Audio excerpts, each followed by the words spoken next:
There were two primary thoughts that I wanted to share with you whilst I was watching this Vancouver Canucks and Montreal Canadiens game. In the first few minutes of the first period, when the Vancouver Canucks went down 2-0 early on in the frame, I was like, that's it. That's the dagger.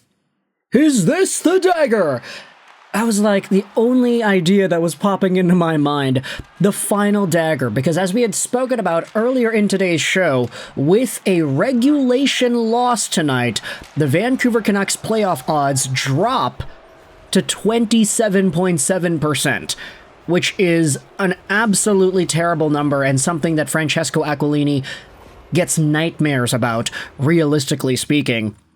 So, down 2-0 in the first, Montreal is getting all their chances and Vancouver cannot seem to bury one, even though Montreal was getting outchanced by Vancouver.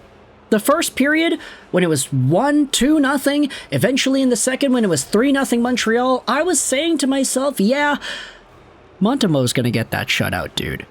The Montreal Canadiens, they're under siege. Dakota Joshua hits the post.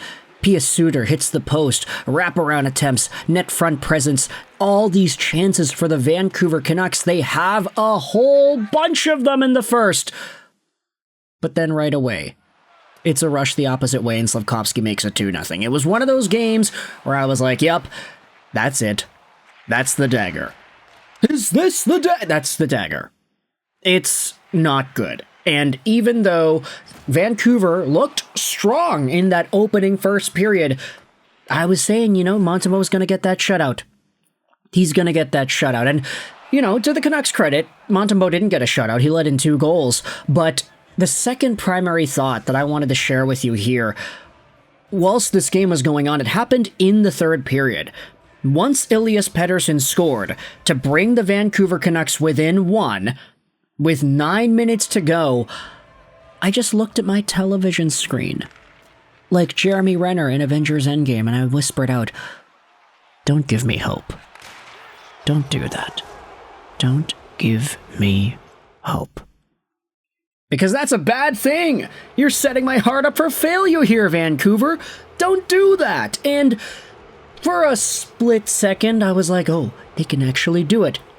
They're starting to cook up the bus here. They're starting to warm it up. They're starting to get chances. Let's go! And then they didn't. Mike Matheson scores the empty net, and he ends up actually shooting it off of Pettersson and in. Pettersson tried to block it, but it just kind of touched him, and then it went up into the upstairs part of the net. So 4-2 is the final score here for Montreal over Vancouver. And I had multiple friends throughout the day asking me, like, hey, Lego, Geo, who are you cheering for? What kind of outcome are you hoping for in this game? Do you like Montreal more? Do you like Vancouver more?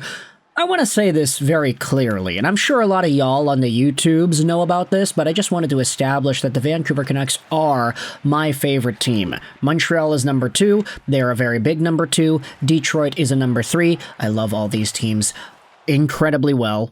But Vancouver's my number 1, and that is unanimous. I want them to win every single game until they show that they're very much not capable of doing that, in which I think it's probably better for them to sell and trade Brock Besser away.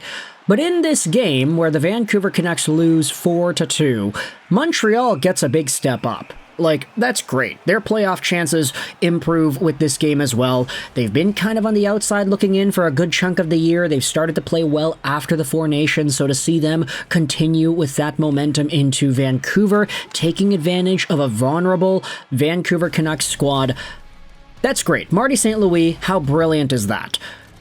But for me personally, as a primary Vancouver Canucks fan, to sit here and watch this game, there was another thought, actually.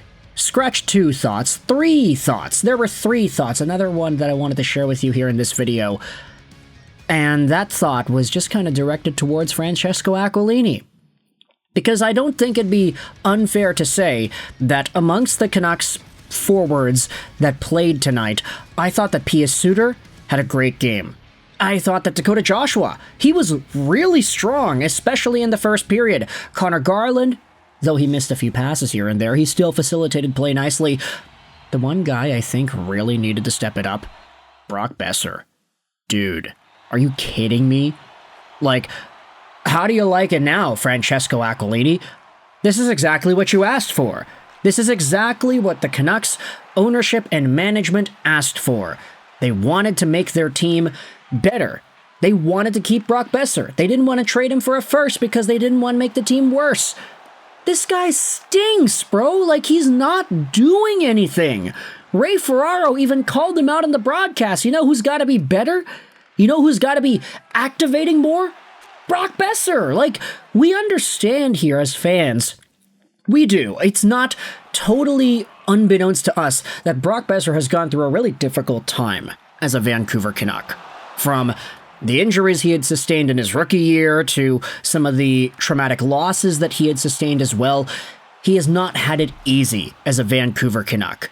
And so last year, with his 40-goal season, it was incredible. It was cathartic. It was therapeutic.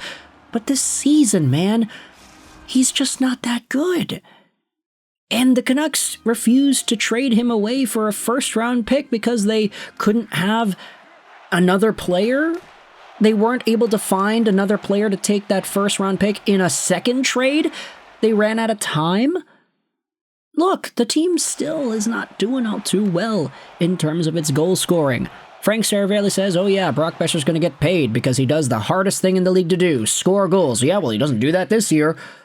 Now that Miller's gone, Brock Boeser's having a much more difficult time. And now that we know that it's more likely that Brock walks in free agency without re-signing in Vancouver or anything, I'm looking at a game like this against Montreal and I'm saying, yeah, this is what you asked for, right? This is what you wanted. You wanted him to stay because you wanted to be able to continue fighting for that playoff spot. A playoff spot that is now 27% likely of actually coming to fruition here.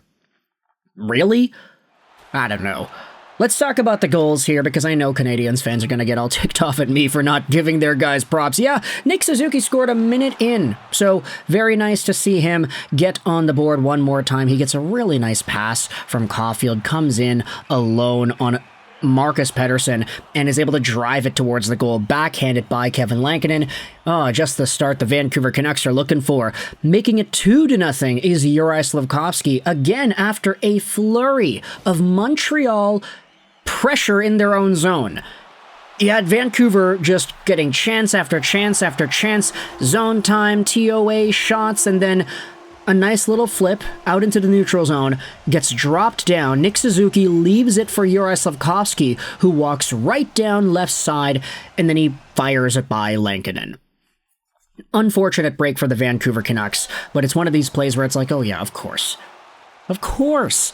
Of course the Canucks are going to get all these chances, and they're going to look so good, and they're going to maintain the momentum, and then the next possible shot that goes for Montreal is going to go in. Fantastic. In the third period, making it 3-0 is Cole Caufield. Really beautiful play. Slafkovsky and Suzuki each get the assists here.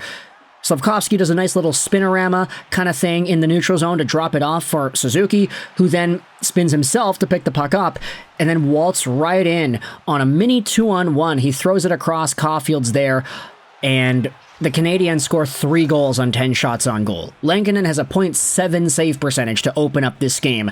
Now, thankfully, he ended off the game with an .885, much better than .7, but still, I'm not even going to say that these are Lankinen's fault. Like, he just kind of got beat on some pretty good plays. Vancouver could not convert, though, and it's why they had such a big hole to climb after in the third period when they were down 3-0. Phil Hronek finally scores. Long wrist shot from the point beats Sammy Montembeault 3-1. And then on the power play, Elias Pettersson ends up getting a long drive himself. Another long-range snipe on Montembeault makes it 3-2. And it's at this point where I'm like, yeah, don't give me hope. Don't do that. That's not cool of you to do, Vancouver. Why would you do that? Why'd you set me up like that? Don't do that. But they did that. And the Canucks, for all the opportunities they had in the third period, it was not enough to beat Sammy Montembeault 3 times to tie the game, and Mike Matheson's empty net attempt went off of Elias Pettersson and in. 4-2 is the final score for the Montreal Canadiens. Let me know your thoughts in the comment section below. I have one question for you as well. Was this the Dagger? I hope you enjoyed this video. And bye.